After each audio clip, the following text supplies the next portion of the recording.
Welcome, Stormlords and Reclusians, to the war-torn heavens of the mortal realms. Today, we are talking about the Stormcast Eternals, starting my coverage on them all over again, since a lot of my older videos that feature them are kind of rough by my current standards. Also, side note, they are on like multiple channels, because for a time there I was like doing content for other folks.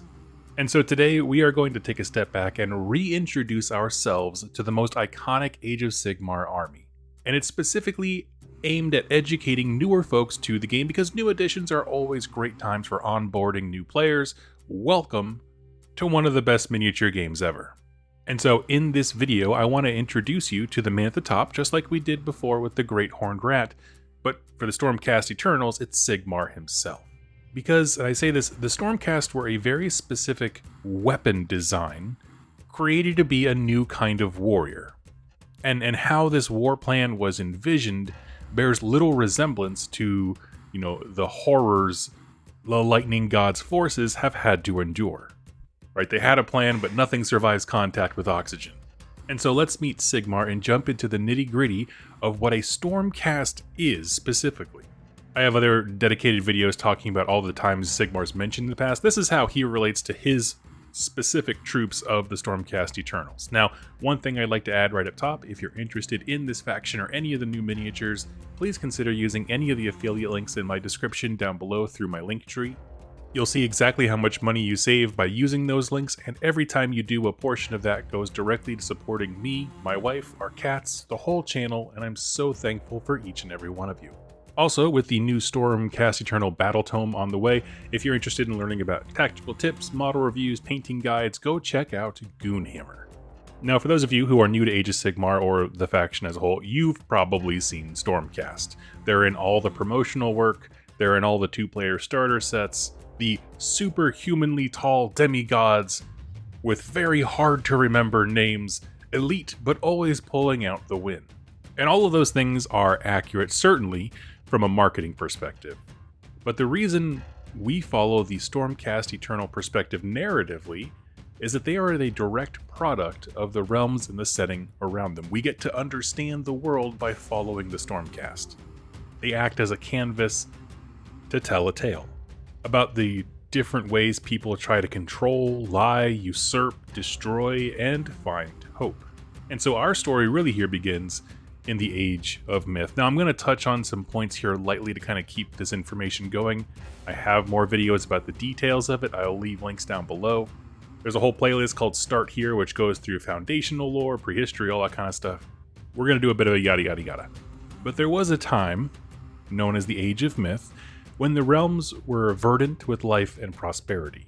Before the Chaos Gods found the mortal realms, the deities of each realm, meaning Azir has Sigmar, Giran has Alariel, and so on, they all came to power and started building up their particular realms and their inhabitants up. And the Age of Myth is called so because it is the absolute height of science, writing, communication, magic usage, and so on. Basically, the gods fostered mortals on technology and governance, and they were able to build like megalopolises, just massive cities in a fantasy setting that would be impossible otherwise. But when the Age of Chaos began, all of that fell apart. Mortal greed and avarice allowed the Chaos Gods in, and suddenly, Sigmar goes from peacetime leader to a warrior king.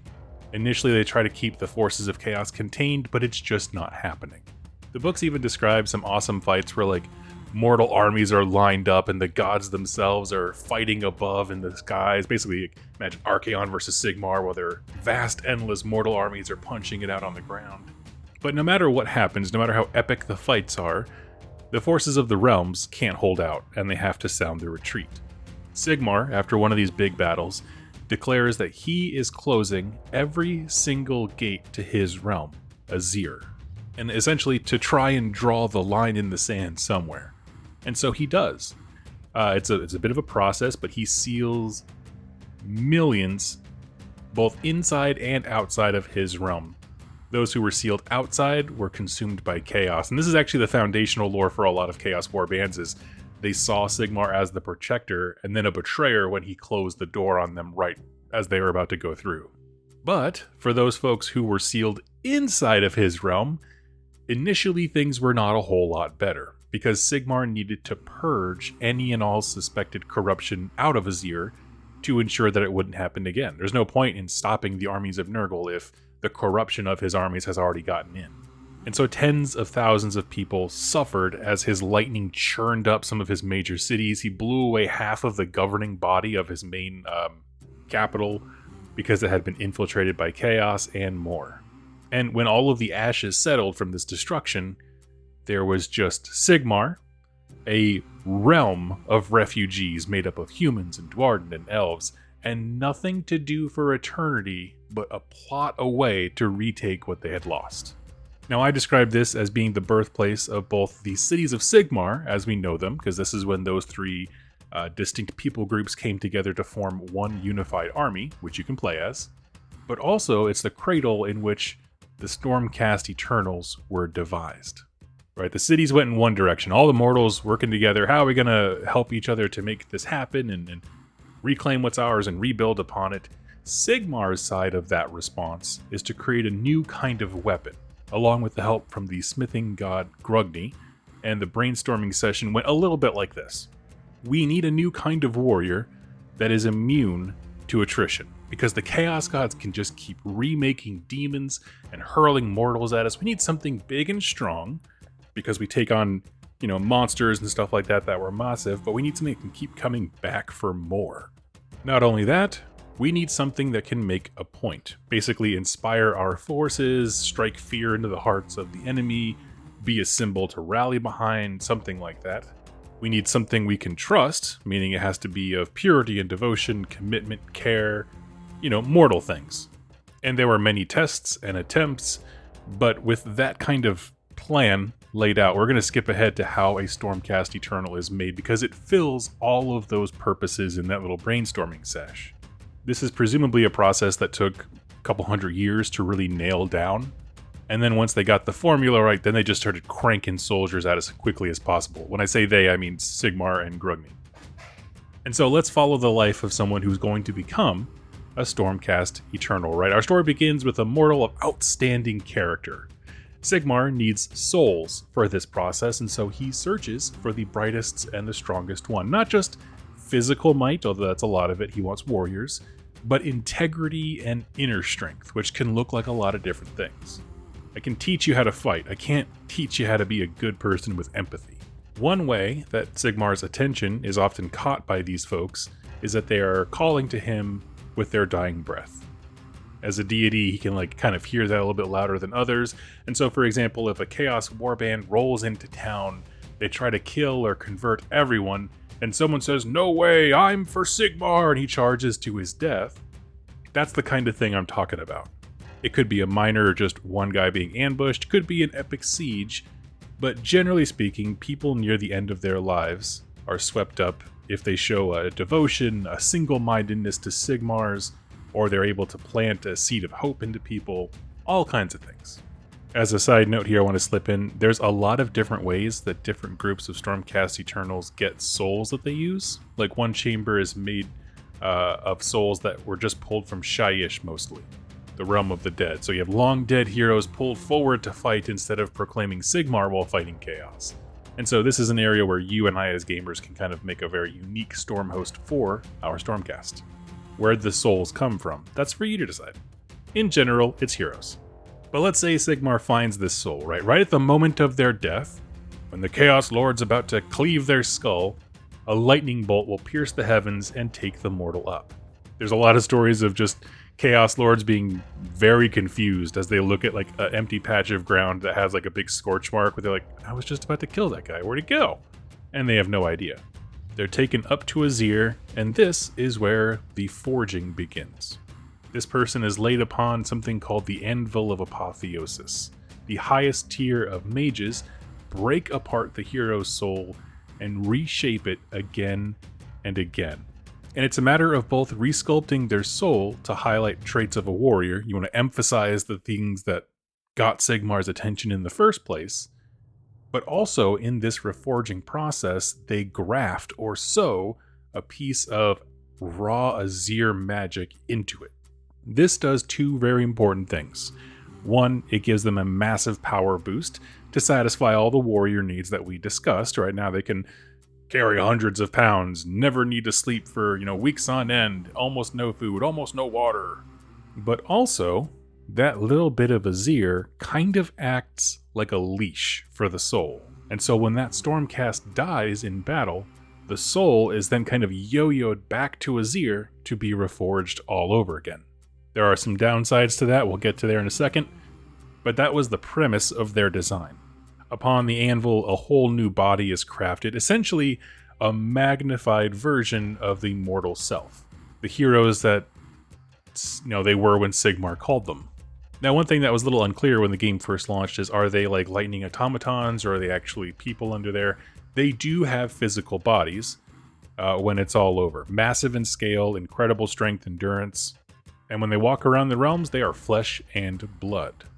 In fact, in the book Scaventide, which is sort of the main novel that goes with the 4th edition launch that just happened, one of them suffers surgery at the hands of a Skaven, and basically they open up his chest and they're able to pull organs out. He doesn't die quite yet, so it's crazy. Now, when AOS launched, the story stopped there, right? These were lightning-infused demigods. They initially opened the gates of Azir, arcing up to the heavens upon their death, being remade. And I'm going to call this time period, quote, Sigmar thinks he nailed it, okay? End quote. Right? Because he's looking at this, right? Perfect warriors. I can recycle them. Sure, their lives sound horrible, but sacrificing the few to save the many, it was good math by Sigmar, and it wasn't long, sadly, before the cracks started to appear and all of a sudden his win became a bit more hollow. You see, whenever a Stormcast is killed, and their soul, like we talked about before, gets yo-yoed back up to Azir, they run the risk of losing pieces of themselves. Internally, the Stormcast describe this experience amongst themselves only, and they see it as a giant storm, that if you stay in the heart of it, you get reforged well. Right? To them, when they die, it's almost like the afterlife. They see a giant storm, and if their soul goes to the center of it, things are great. As you reforge more and more, it's like your soul deviates away from the eye of the storm. The phrase that you will hear a lot in this edition, because they used it a ton in Scaventide, is passing the eye of the storm. This is their internal description of the degradation of the soul. To me, it's kind of akin of you don't want to say a loved one is dead or dying. You say we're losing them, we lost them. Just softer alternate language, but everybody knows what you mean kind of thing. It's the same deal. And as a Stormcast passes the eye of the storm, a few things happen.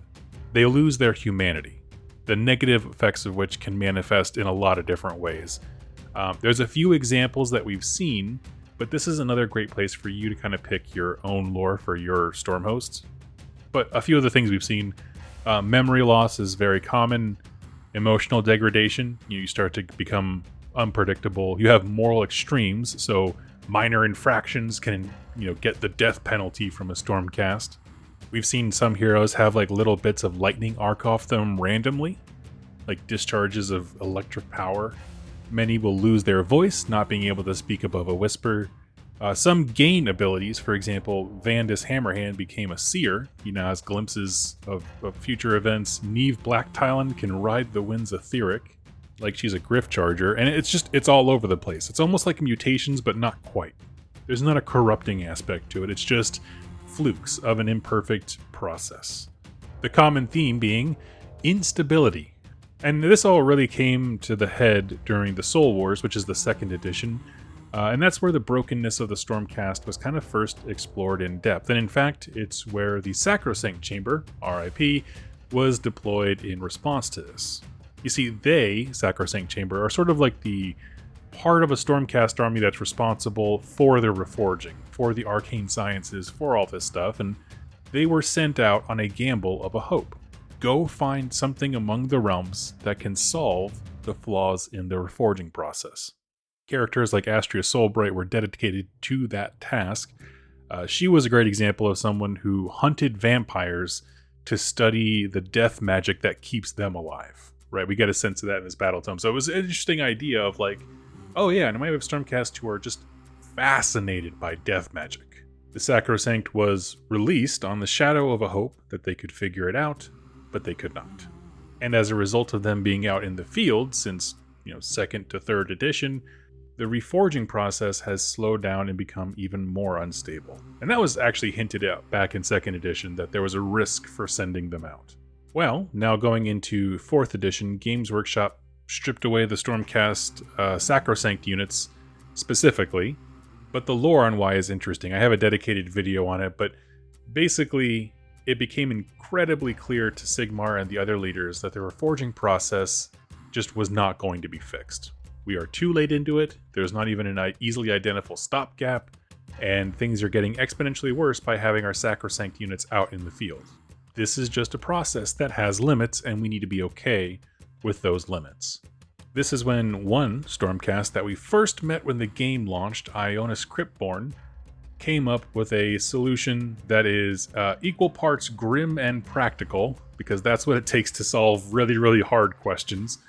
And basically, it was a tough thing to kind of come to a consensus on, because everyone else is very precious about the issue. And remember, rightfully so, these Stormcast Eternals are falling apart because they have been fighting so hard, so resiliently, and been so stalwart. They are all heroes. By definition, if you're a Stormcast who starts to pass the eye of the storm and lose your mind, you're there because you've been doing everything right to the hardest of your abilities. And so everybody wants to be very respectful and very calm and reverent. And Cryptborn looks at this situation and is like, nah. We gotta be real. His plan is to recall the Sacrosanct so they can restabilize the reforging process. And then let's establish a new level of care. How broken or along the process of breaking is a particular Stormcast. For those who begin, first signs of something not quite being right, we'll put them in something new called the Ruination Chamber. Rather, the name Ruination Chamber existed, it's been repurposed. We'll get into that later. For those of you who are too far gone, we'll put you in a soul prison, or give you the final piece by an executioner. Meaning, we're not just going to keep doctoring these broken Stormcast along, blindly hoping we're going to find a cure. If they're mad, we're going to put them down. If they can be helped, we help them. It's brutally honest. Because what's happening in the meantime is far worse, right? I mean, at this point we have demigods of lightning and war that are willing and able to sacrifice their lives over and over again. But one that's relationship to the people it protects becomes more tenuous every time they do it. To the point where all of a sudden mortals are asking themselves, should we be more afraid of the Stormcast than anything outside of these walls? That's a plot point that's brought up earlier in one of the books, Dominion. Now, there is a ton of stuff to discuss inside this battle tome. The chambers, the Stormhosts, the units, and so on. But in this first video, I really just wanted to give you a sense of who they are, what separates them from humanity, but how they're bound to it. These are the vanguard, the protectors. In major cities, they kind of work alongside the police, like to keep, the defenses going. And in the rest of this series, we're going to start tackling those other concepts. I'm going to go chamber by chamber, and we're going to introduce the various units, and then we will go Stormhost, which is every Stormhost has every chamber, and so on. So then we'll get a fuller picture as we kind of develop outward from there. In the meantime, I'd like to end this video, like I end all of them, by asking the simple question, why is this cool? Right? I mean, why are the Stormcast cool? Why are they the poster boys? For one, seeing the evolution of their lore has been fantastic. I will admit, when they came out, they were the least interesting army in the game to me because it seemed like they didn't have consequences. And I feel like the sub-theme of Edition 2 and now a major theme of Edition 4 is consequences. Now, the elephant in the room is that the Sacrosanct Chamber is gone. I'll be honest, I'm not stoked about it. But those feelings aside, I genuinely like the Ruination Chamber. And I hope that I can articulate this week in this series why they are actually super interesting. The book that went out with this edition, Scaventide, does an incredible job of injecting character and heroism into their tales, and it really gives Stormcast an internal tension that wasn't touched on enough before. It existed. I mean, they mentioned it since 2nd edition that there's problems with the flaw. It's the theme now. Like, this book makes them seem grim and cold in a way that other Stormcasts don't. There is an otherness to them, so when they're interacting with mortals who they're sworn to protect, the reactions that they get from those people run the gamut of just terror to awe, and it's just everything in between. Oddly enough, though, I do feel like 3rd edition just didn't happen. I don't know if anybody else feels that way, because these are all responses and continuations to a 2nd edition narrative thread about how things aren't quite right with the Stormcast. And then I felt like very few major plot points besides getting the dragon chambers opened in full, so they have all the big dragons like Karzai and Krondis and all that kind of stuff. That was about it. So I kind of just feel like we skipped a beat, but we're back at it, and I really enjoy this. This book has been slimmed down. Like I said, they got rid of the Sacrosanct Chambers. Several other units are also gone. And what I had wanted when they announced that those changes were going to happen, this is before I received my advanced copy, I had said I'm not against those changes provided that they can justify them in the story. And I have to say, while I'm still upset about the Sacrosanct stuff being gone, I do think this is a very tight book with a lot of really cool nuance to it when it comes to the lore, how you can build different kinds of armies. You can tell different kinds of stories, some that are just pure heroism and smash fantasy, and other ones are more nuanced regarding the ideas of death and honor and sacrifice. The book is tight, it's focused, and I think it does a better job of telling the story and the flaws and that kind of stuff than the 2nd edition one ever did, even though that was the book that first introduced them. So friends, thank you so much for hanging out with me. I hope you'll stick around this week as we talk about the Stormcast Eternals a bit more, and that you'll follow along with this journey with me more. Now, tomorrow's video, we're going to talk about how the actual Stormhosts are organized, and then we're going to start cracking into the actual unit lore and kind of giving them some context as we see them on the table. I hope you'll join me. Thank you all so much for watching and listening, and I'll catch you next time. Happy wargaming.